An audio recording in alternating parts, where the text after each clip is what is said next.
اعوذ باللہ من الشیطان الرجیم بسم اللہ الرحمن الرحیم اولم يروا ان اللہ الذي خلق السماوات والارض ولم يعي بخلقهن بقادر على ان يحيي الموتى بلى انه على كل شيء قدير ويوم يعرض الذين كفروا على النار أليس هذا بالحق قالوا بلى وربنا قال فذوقوا العذاب بما كنتم تكفرون فاصبر كما صبر أولو الأزم من الرسل ولا تستعجل لهم كأنهم يوم يرون ما يوعدون لم يلبثوا إلا ساعة من نهار بلاغ فهل يهلك إلا القوم الفاسقون۔ سورۃ الاحقاف آیات 33 سے 35 اور یہ سورہ مبارکہ کی آخری آیات ہیں۔ پچھلی آیات میں یہ بات جانی جنوں کے ایک گروہ کو پیغمبر علیہ الصلوۃ والسلام کی طرف متوجہ کیا، اور جب انہوں نے قرآن مجید کو سنا وہ ایمان لائے اور انہوں نے اپنی قوم کو دعوت دی، اپنی قوم کے لیے منذر بن گئے، ڈرانے والے بن گئے۔ اب منکرین کو یہاں سے پھر توجہ دلائی جا رہی ہے، اولم یروا، کیا انہوں نے دیکھا نہیں، ان اللہ، بلا شبہ اللہ تعالی، الذی، جس نے خلق السماواتی، تخلیق کیا ہے آسمانوں کو، والارض، اور زمین کو، ولم یعی بخلقہن، اور وہ تھکا نہیں ان کو پیدا کرنے میں، ان کو تخلیق کرنے میں، یعنی زمین و آسمان کی تخلیق نے اللہ تعالیٰ کو تھکایا نہیں۔ تو وہ اللہ جس نے زمین اور آسمان کو تخلیق کیا ہے، بقادر، وہ قادر ہے، علی ان یحیی الموتى، کہ وہ زندہ کر دے مردوں کو۔ یہی اعتراض تھا ان لوگوں کا، اہل مکہ کو بھی یہ بات سمجھ میں نہ آتی تھی کہ بھلا انسان مرنے کے بعد گل سڑ جاتا ہے تو انسان کو کیسے زندہ کیا جا سکتا ہے۔ جس طرح آیت نمبر 17 میں بھی یہ بات گزری تھی کہ جو والدین اپنے بیٹے کو نصیحت کر رہے تھے تو اس بیٹے نے والدین سے کہا تھا، اف لکما اتعداننی ان اخرج وقد خلت القرون من قبلی، کہ تف ہے تم دونوں پر کہ تم مجھے اس بات سے ڈرا رہے ہو کہ مجھے دوبارہ زندہ کیا جائے گا، حالانکہ بہت سی قومیں اس سے پہلے بھی گزر چکی ہیں۔ تو یہاں پر بھی یہی بات کی جا رہی ہے کہ جس اللہ نے زمین اور آسمان کو تخلیق کیا ہے، اس اللہ کے لیے انسانوں کو دوبارہ زندہ کرنا، مردوں کو دوبارہ زندہ کرنا، یہ کوئی مشکل کام نہیں ہے، بلکہ اللہ اس پر قادر ہے۔ بلا، کیوں نہیں، انہو، بلا شبہ وہ اللہ تعالی، علی کل شیء، ہر چیز پر، قدیر، قدرت رکھنے والا ہے۔ ویوم، اور اس دن، یعرض الذین، پیش کیا جائے گا ان لوگوں کو جنہوں نے کفرو، کفر کیا ہے، انکار کر دیا ہے، علی النار، آگ پر، کہ آج تو یہ دوبارہ جی اٹھنے کے انکاری ہیں، جنت اور جہنم کے انکاری ہیں، لیکن اس دن پھر کیا حال ہوگا جب انہیں اٹھا کر زندہ کر کے آگ پر، جہنم میں پیش کر دیا جائے گا، اور جب یہ اپنی آنکھوں سے اس جہنم کو دیکھیں گے، سلگتی ہوئی آگ کو دیکھیں گے، اپنی بے بسی کو دیکھیں گے، پھر ان سے یہ سوال کیا جائے گا، الیس ھذا بالحق، کیا یہ حق نہیں ہے؟ اب تو جب وہ اپنی آنکھوں سے دیکھ چکے ہوں گے، عین الیقین حاصل ہو چکا ہوگا، قالو، تو کہیں گے، بلا، کیوں نہیں، وربنا، اور ہمارے رب کی قسم،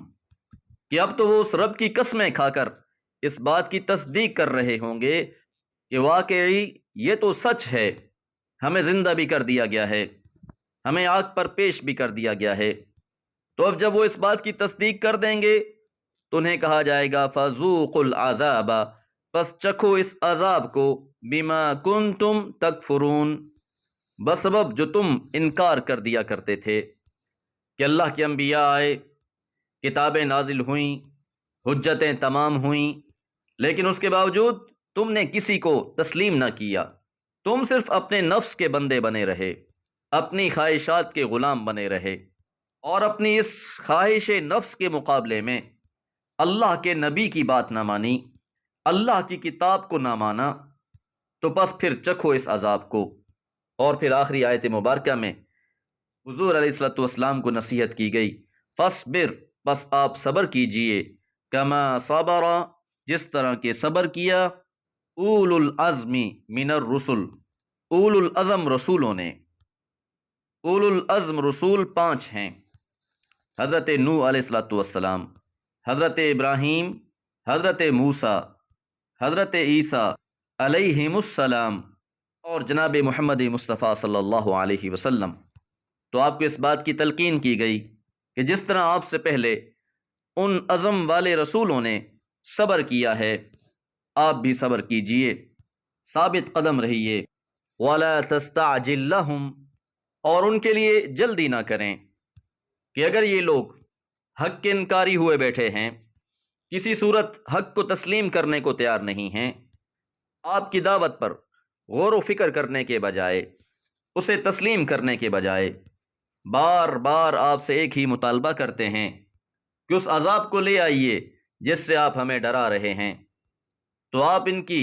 اس جلد بازی سے پریشان نہ ہوں۔ اور جب وہ دن آ جائے گا جس میں وہ اپنے سامنے عذاب کو دیکھیں گے، کأنہم، گویا کہ وہ لوگ، یوم یرون، جس دن وہ دیکھیں گے، ما یوعدون، جس کا ان سے وعدہ کیا گیا ہے، جس سے انہیں ڈرایا گیا ہے، کہ اس عذاب کو جب یہ اپنے سامنے دیکھ لیں گے، لم یلبسو، تو انہیں ایسا محسوس ہوگا کہ لم یلبسو، وہ نہیں تھے ٹھہرے، الا، مگر، ساعتم من نہار، دن کی ایک گھڑی، کہ اب جہنم کو اپنے سامنے دیکھ کر دنیا کی زندگی تو انہیں ایسے لگ رہی ہوگی جیسے دن کی کوئی ایک گھڑی دنیا میں گزار کر آ گئے ہیں۔ بلاغن، بس پہنچاتے رہیں، آپ ان کو بات سمجھاتے رہیں، اللہ کا قرآن پڑھ کر سناتے رہیں۔ بلاغ یہ بڑا بلیغ لفظ ہے، یہاں مبتدا کو حذف کر دیا گیا ہے اور صرف خبر بیان کی گئی ہے تاکہ ساری توجہ کا مرکز یہ خبر ہی رہے، اور خبر یہ ہے کہ بس اچھی طریقے سے انذار کرتے رہیے، اچھے طریقے سے بات کو لوگوں تک پہنچاتے رہیں۔ آگے سے لوگوں کا رویہ کیا ہے، وہ اس کو قبول کرتے ہیں یا نہیں، قطع نظر اس سے۔ بلاغن، بس پہنچانا ہے، فہل یہلکو، بس نہیں ہلاک ہوں گے، الا، سوائے، القوم الفاسقون، نافرمان لوگوں کے، کہ جو لوگ نافرمانی کرنے والے ہیں، ہلاکت تو پھر انہی کے لیے ہے۔ آپ حق کا پیغام پہنچاتے رہیں، بالآخر تباہ تو وہی ہوں گے جو نافرمانی کرنے والے ہوں گے، جو اعراض کرنے والے ہوں گے۔ دعا ہے اللہ تعالی حق بات کو سمجھنے کی، اس پر عمل کرنے کی، اور اسے دوسروں تک پہنچانے کی توفیق عطا فرمائے۔ وما علی الا البلاغ۔